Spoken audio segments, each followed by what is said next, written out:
السلام علیکم ورحمۃ اللہ وبرکاتہ۔ میں یاسر ندیم الواجدی سرجیکل اسٹرائک کی 8ویں قسط لے کر آپ کی خدمت میں حاضر ہوں۔ زی نیوز پر تاریخ فتح کا جو شو چل رہا ہے، دراصل وہ ایک خاص ذہنیت اور خاص ایجنڈے کو سامنے رکھ کر چلایا جا رہا ہے، جس کا مقصد صرف اور صرف مسلمانوں کو اور اسلام کو ہندوستان میں بدنام کرنا ہے۔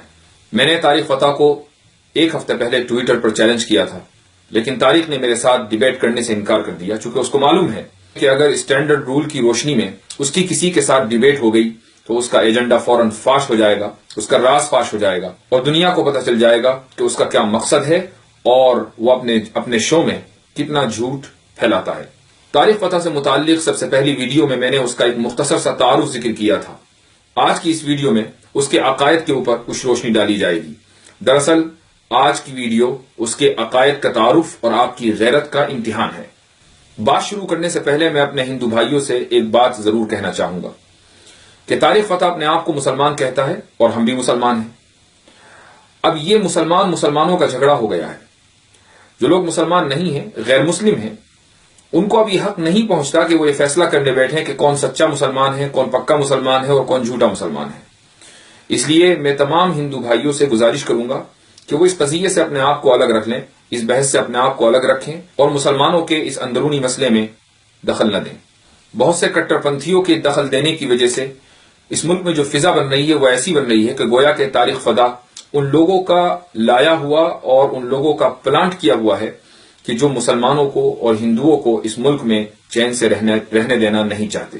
اس لیے آج کی اس ویڈیو کے مخاطب ہندو بھائی نہیں ہیں، بلکہ آج کی ویڈیو کے مخاطب اس ملک کے 20 کروڑ مسلمان ہیں اور ان کی غیرت ہے۔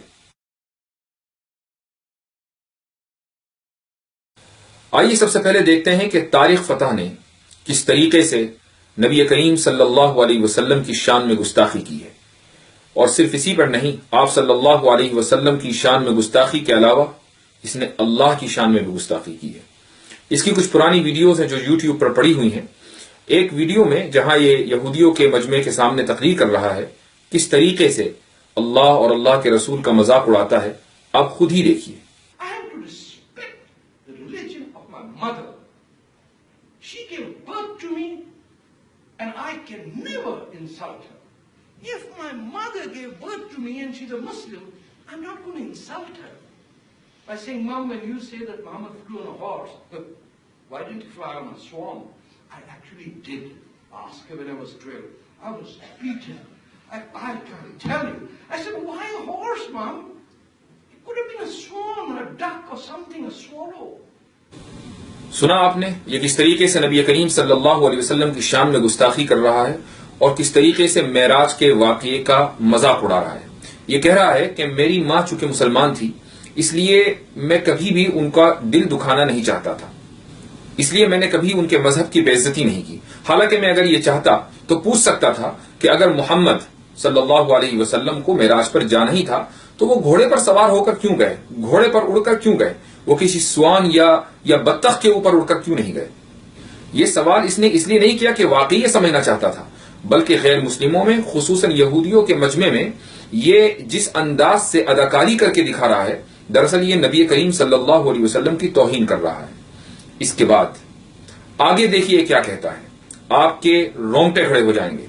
آپ نے نبی کریم صلی اللہ علیہ وسلم کی توہین بہت سے لوگوں کو کرتے ہوئے دیکھا ہے، لیکن جس طریقے سے اس نے نبی کریم علیہ الصلوۃ والسلام کی شان میں گستاخی کی ہے، شاید کہ ڈینمارک کے کارٹونسٹ کا وہاں تک کبھی ذہن نہ گیا ہو۔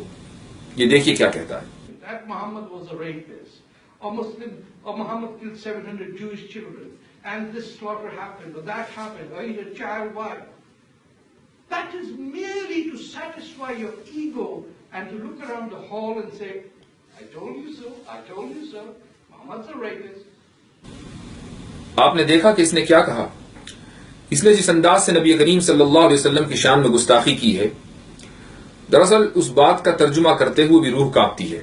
اس شخص نے علیاذ باللہ نبی کریم صلی اللہ علیہ وسلم کو قاتل، 700 یہودیوں کا قاتل اور ریپسٹ بتلایا ہے، یعنی ریپ کرنے والا۔ میں سمجھتا ہوں کہ نبی کریم علیہ الصلوۃ والسلام کی شان میں بہت سے لوگوں نے گستاخیاں کی ہیں، بہت سے لوگوں نے کارٹون بنائے ہیں، اور ہندوستان میں بھی کچھ لوگوں نے نبی کریم صلی اللہ علیہ وسلم کی شان میں گستاخی کی ہے اور بلاسفیمی کا ارتکاب کیا ہے۔ فریڈم آف ایکسپریشن کا ناجائز فائدہ اٹھاتے ہوئے، لیکن جس انداز سے اس شخص نے نبی کریم علیہ الصلوۃ والسلام کی شان میں گستاخی کی ہے، آپ کو اس کی نظیر نہیں ملے گی۔ یہ سنانا میری مجبوری تھی، اس لیے کلپ کے اس حصے کو اس ویڈیو میں شامل کیا گیا ہے، ورنہ نبی کریم علیہ الصلوۃ والسلام کی شان میں گستاخی کرنے والے کی گستاخی کو نقل کرنا بھی گناہ ہے۔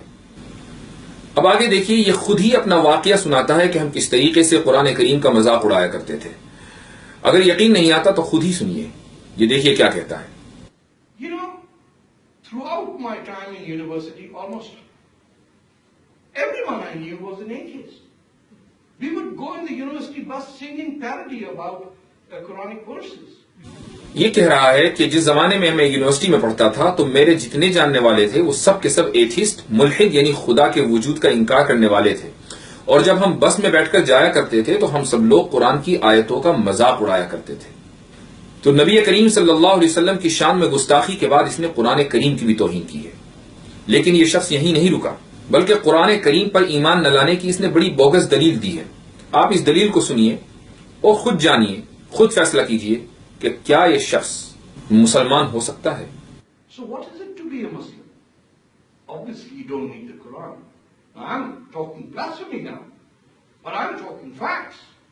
If it took 23 years for the Quran to come to earth, and most of the Muslims around Muhammad, whether it was Ali or Abu Bakr or his wife Khadija, or the 110 who after 10 years went to Medina to take safety under the Jewish city of Medina, how did they become Muslim?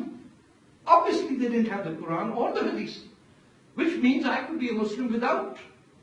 Because all I need to do is follow monotheism, follow the Jewish practice, and Islam ultimately becomes Judaism planted on Arab pagan culture. اس شخص نے اس clip میں اپنا agenda واضح کر دیا۔ اس نے یہ کہا کہ نبی کریم صلی اللہ علیہ وسلم کی بعثت کے بعد 13 سال تک مسلمان مکے میں رہے ہیں، پورا قرآن کریم تو نازل نہیں ہوا تھا، اور اس کے بعد یہ مسلمان مکے سے ہجرت کر کے یہودی شہر مدینہ پہنچے، اور یہاں پر بھی ان کے پاس نہ پورا قرآن تھا نہ ساری حدیثیں تھیں، اس کے باوجود بھی وہ مسلمان تھے۔ اس کا مطلب یہ ہے کہ پورے قرآن پر ایمان لانا ضروری نہیں ہے۔ اب آگے یہ کہتا ہے کہ اگر میں قرآن پر ایمان لائے بغیر صرف اللہ کے ایک ہونے کو مان لوں اور یہودیت فالو کرنا شروع کر دوں تو میں مسلمان ہوں۔ یہ ہے اس شخص کا عقیدہ۔ کیا اتنی صراحت کے بعد، اتنے واضح الفاظ سامنے آنے کے بعد، کیا ابھی بھی کسی کو شک ہے کہ اس کا ایجنڈا کیا ہے؟ کیا ابھی بھی کوئی یہ سمجھتا ہے کہ یہ شخص مسلمان ہے اور یہ مسلمانوں کو ہندوستان میں آئینہ دکھانے کے لیے آیا ہے کہ سچے مسلمان اور اچھے مسلمان کون ہوتے ہیں؟ آگے چلیے، اب میں آپ کو ایک ٹاک شو میں لے کر چلتا ہوں جہاں طارق فتح ایک شخص کے ساتھ فریڈم آف ایکسپریشن کے موضوع پر ڈسکشن کر رہا ہے، اور کس طریقے سے اس شخص نے سورہ فاتحہ کا مذاق اڑایا اور اس کے بعد اللہ رب العزت کی شان میں گستاخی کی۔ آپ خود دیکھیے۔ سورہ فاتحہ میں بھی آ جائیے تو اوپننگ چیپٹر کے اندر ہی کرسچنز، اور اوپننگ فرسٹ پیج میں تو کرسچنز اور جوز کے بارے میں کیا لکھا ہوا ہے؟ کوئی آیا ہے جس نے کہا کہ بند کرو یہ کتاب؟ اس سے زیادہ واضح ثبوت آپ کو اور کیا چاہیے؟ یہ شخص چاہتا ہے کہ قرآن کریم پر پابندی لگے۔ قرآن کریم کی شان میں اگر کوئی گستاخی کر سکتا ہے، اس کی توہین کر سکتا ہے، تو قرآن پر اعتراض کرنا تو چھوٹی بات ہے۔ یہ چاہتا ہے کہ قرآن کریم پر پابندی لگے، اور یہ کہہ رہا ہے کہ قرآن کریم کے پہلے چیپٹر میں ہی یہود اور نصارہ کے خلاف آیتیں ہیں، اس لیے قرآن کریم کو بند کرنے کا مشورہ دیا جا رہا ہے۔ اب آپ اگلی کلپ دیکھیے اور اس سے آپ کو اندازہ ہوگا کہ یہ شخص نہ اللہ کا ہے، نہ اللہ کے رسول کا ہے، نہ قرآن کا ہے، نہ اسلام کا ہے، یہ کس دین کا ہے اور کس مذہب کا ہے یہ اللہ سبحانہ و تعالی بہتر جانتے ہیں۔ اگلی کلپ ملاحظہ کیجیے۔ تو ہم نے اپنی بچی کو، میں نے یہ کہا کہ it is the air we breathe, you know, the water, everything is God. مجھے کسی نے کہا یہ تو آپ نے ہندو بلیف سکھا دیا، تو میں اسے کیا کہوں کہ اوپر چوکیدار بیٹھا ہوا ہے آسمان میں ایک بہت بڑے پیکاک تھرون پہ، ہنٹر ہاتھ میں لیے، وہ اللہ بتایا ہے نا ہمیں، تو جو بولتا اس کی پٹائی ہوتی ہے۔ یہ کوئی خدا ہے؟ جس دن آپ کو زیادہ ڈر لگتا ہے، آپ کا بی اے کا ایگزام ہوتا ہے، اس دن آپ مذہبی ہو جاتے ہیں، اب جا کے نفلیں پڑھتے ہیں کہ اللہ اچھے مارکس آ جائیں۔ جس دن آپ کا فرسٹ ڈویژن آ جاتی ہے اس دن آپ بھول جاتے ہیں۔ تو اگر اوپر والا ہے تو وہ انجوائے کرتا ہوگا اس چیزوں کو کہ دیکھو یار اس کو اچھے مارکس بھی دلوایا، اس نے تھینک یو کارڈ نہیں بھیجا۔ اس کلپ میں اس بات کا کھل کر اعتراف ہے، اگر اوپر والا ہے، یعنی اس کا یقین نہیں ہے کہ اوپر والا ہے یا نہیں، اگر ہے اس کے بعد جو اس نے اللہ سبحانہ و تعالیٰ کی شان میں گستاخی کی ہے اس کو مزید واضح کرنے کی ضرورت نہیں ہے۔ یہ مختصر کلپ آپ کو اس لیے دکھائی جا رہی ہے تاکہ اب آپ خود ہی فیصلہ کریں کہ اس شخص کو مسلمان مانا جائے یا نہیں، اس شخص کے اوپر اعتماد کیا جائے یا نہیں۔ جو بات یہ کہہ رہا ہے کیا اس بات کے اندر کوئی سچائی ہو سکتی ہے یا نہیں؟ مجھے یقین ہے کہ اس مختصر کلپ کے بعد آپ کو اندازہ ہو گیا ہوگا کہ اس کا ہڈن ایجنڈا کیا ہے۔ اب سوال آپ کی غیرت کا ہے، 20 کروڑ مسلمانوں کی غیرت کا ہے۔ اس ویڈیو کو دیکھنے کے بعد آپ اپنی غیرت چیک کیجئے اپنے دل میں، اگر موجود ہے تو بہت اچھی بات ہے، اور اگر نہیں ہے تو آپ بھی گھر بیٹھیں اور ہم بھی گھر بیٹھتے ہیں۔ لیکن ہاں، یہ ضرور یاد رکھیے گا کہ نبی کریم صلی اللہ علیہ وسلم کو منہ دکھانا ہے، اور آپ صلی اللہ علیہ وسلم کی شان میں گستاخی کرنے والوں کے خلاف کم سے کم اتنی کارروائی تو ہونی چاہیے ملک کے قانون کی روشنی میں کہ ان کا شو فوری طور پر بند ہو جائے، اور جس چینل کے اوپر وہ شو چل رہا ہے اس چینل پر فوری طور پر پابندی لگے۔ اس لیے میں نے 20 کروڑ مسلمانوں کو اور ان کی غیرت کو دعوت دیتا ہوں اس ویڈیو کلپ کے ذریعے۔ جزاکم اللہ خیر الجزا، والسلام علیکم ورحمۃ اللہ وبرکاتہ۔